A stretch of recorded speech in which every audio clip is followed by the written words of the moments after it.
सच्ची भक्ति की शक्ति। यह कहानी माया नगरी मुंबई की है। ऐसा शहर जहां एक तरफ रईसों की ऊंची ऊंची इमारतें आसमान को चूमती हैं, तो वहीं दूसरी तरफ शहर का एक बहुत बड़ा हिस्सा गरीबों की झुग्गियों से ढका हुआ है। इन्हीं झुग्गियों में से एक झुग्गी में गरीब पंकज अपनी बूढ़ी माँ के साथ रहता था।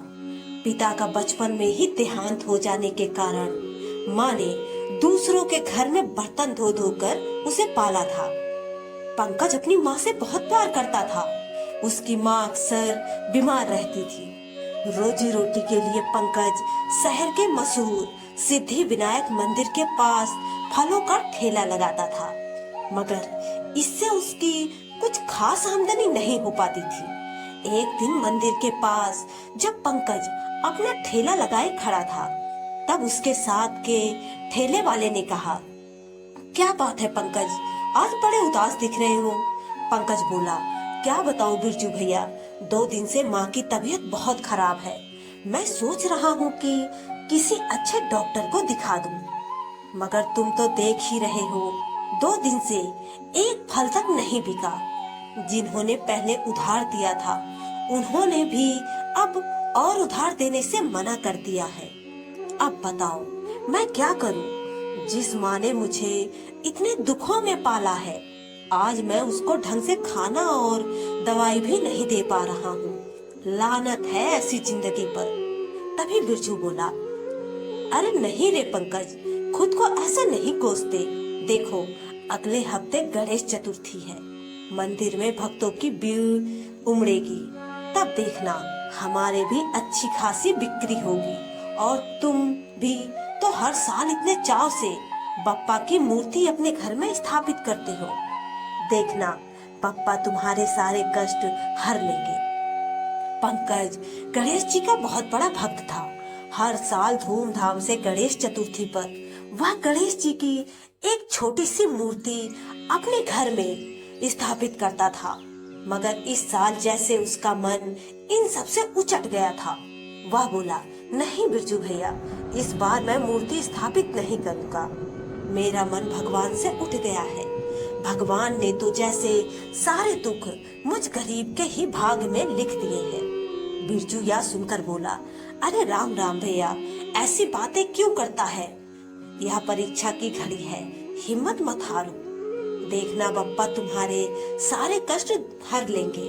उस दिन भी पंकज की कोई खास कमाई नहीं हुई। किसी तरह थोड़े से जो पैसे उसे मिले थे, उससे अपनी माँ के लिए उसने खाना लिया।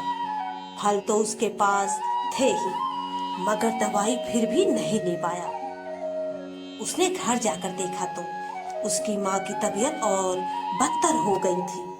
किसी तरह उसने माँ को खाना खिलाया और फिर उन्हें सुलाकर खुद भूखे पेट सो गया। माँ की हालत देखकर जैसे उसकी भूख प्यास सब मिट गई थी। अगले दिन उसने फिर मंदिर के पास ठेला लगाया। वह बिरजू से बोला, देखा बिरजू भैया, सूरज सिर पर चढ़ आया है, लेकिन अभी तक कोई ग्राहक नहीं आया। बिरजू बोला, आएगा आएगा पंकज, धीरज रख। मगर शाम हो गई और एक भी ग्राहक नहीं आया। उस दिन पंकज की कोई आमदनी नहीं हुई। वह मन ही मन सोचने लगा, हे भगवान, क्या तेरे दिल में हम गरीबों के लिए कोई जगह नहीं है? ऐसी जिंदगी से तो अच्छा है कि हमें मौत दे दे। घर में माँ बीमार पड़ी है, कैसे जाऊं खाली हाथ उसके पास?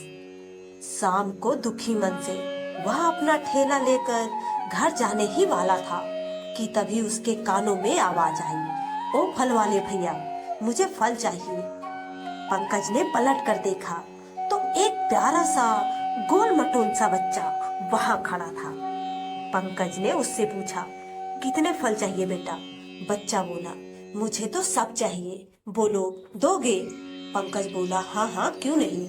इतना कहने के बाद पंकज झट से ठेले के सारे फलों को एक थैली में बांध देता है और फिर उस बच्चे से कहता है, बताओ बेटा, तुम्हारा घर कहाँ है? मैं फल पहुँचा देता हूँ। बच्चा बोला, नहीं नहीं, इन्हें लेकर मैं खुद चला जाऊंगा। बताओ कितने पैसे हुए तुम्हारे?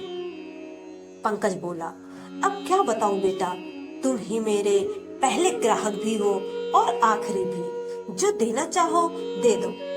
बच्चे ने जेब से एक 500 का नोट निकाला और पंकज को दे दिया।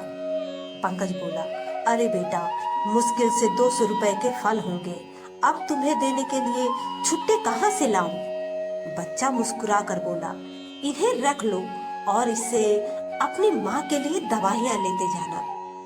इतना कहकर बच्चा वहां से जाने लगा। पंकज सोचने लगा, अरे इस बच्चे को माँ के बारे में कैसे पता? मगर इससे पहले कि वह कुछ पूछ पाता, बच्चा वहां से जा चुका था। उस दिन सबसे पहले पंकज ने अपनी माँ के लिए दवाइयाँ खरीदी। कई दिनों बाद ढंग का खाना और दवाइयाँ मिलने से माँ की तबीयत में कुछ सुधार आया और वह आराम से सो गई। अगले दिन गणेश चतुर्थी का त्योहार शुरू हो गया। वैसे तो इस बार पंकज का मन नहीं था, मगर फिर भी उसने बिरजू के कहने पर भगवान गणेश की मूर्ति अपनी झुग्गी में स्थापित कर ली। आज पूजा का चौथा दिन था। माँ की तबीयत बहुत बिगड़ गई थी। पंकज दौड़कर डॉक्टर को बुला लाया। डॉक्टर ने माँ की हालत देखकर कहा, आपने दवाई शुरू करने में बहुत देर कर दी। अब आपकी माँ बस कुछ पल की ही मेहमान है, हिम्मत से काम लीजिए। इतना कहकर डॉक्टर तो वहां से चला गया, मगर पंकज वहीं अपनी माँ के सिरहाने बैठ गया। उसकी आंखों में आंसू भरे थे। जो चीज उसे दुनिया में सबसे प्यारी थी, उससे छिन जाने वाली थी और वह चाहकर भी कुछ नहीं कर सकता था। अचानक से उसकी माँ की सांसें तेज होने लगी, आंखें उलट गई और शरीर ठंडा पड़ गया। पंकज जैसे बदहवास सा हो गया। घनी झोपड़ियां होने के कारण वहां दिन में भी अंधेरा रहता था। पंकज की झोपड़ी भी अंधेरे में ही डूबी थी। केवल जहां गणेश जी की मूर्ति थी, वहां एक दीपक टिमटिमा रहा था। पंकज को और कुछ नहीं सूझा। वह बप्पा की मूर्ति के पास गया और बिलख बिलख कर रोते हुए कहा, बप्पा, मैंने आज तक तुमसे कुछ नहीं मांगा, मुझे मेरी माँ लौटा दे। तभी जैसे एक ठंडी हवा का झोंका आया और जैसे झोपड़ी का माहौल एकदम से बदल गया। दरवाजे पर एक आवाज आई, अलख निरंजन। पंकज ने देखा एक साधु दरवाजे पर खड़े हैं। वह साधु बोले, साधु द्वार पर खड़ा है बच्चा, तू क्यों रो रहा है? पंकज रोते हुए बोला, बाबा, मेरी माँ। साधु बोले, क्यों, क्या हुआ तेरी माँ को बच्चा? पंकज बोला, मेरी माँ चली गई बाबा। साधु बोले, तेरी माँ कहीं नहीं गई बच्चा, तू एक बार उसे प्यार से आवाज तो दे। साधु की बात मानकर पंकज ने अपनी माँ को पुकारा। एक चमत्कार सा हुआ और जैसे माँ के ठंडे बड़े शरीर में फिर से जान सी आ गई और उनके मुंह से आवाज निकली, पंकज, कहाँ हो बेटा, इधर आओ। पंकज की आंखें भर आई, मगर इस बार यह आंसू दुख के नहीं, खुशी के थे। गणेश जी को चढ़ाने के लिए लाए गए थोड़े से फल और मिठाई की थैली उसने उठाई और साधु को देते हुए कहा, मेरे लिए तो आप ही भगवान हो बाबा, यह मैं बप्पा को चढ़ाने के लिए लाया था, इसे आप स्वीकार करें। भक्तों द्वारा प्रेम से दी गई हर चीज मुझे स्वीकार है बच्चा, ला इसे मेरी झोली में डाल दे। यह कहकर साधु ने फल लिए और वहां से चले गए।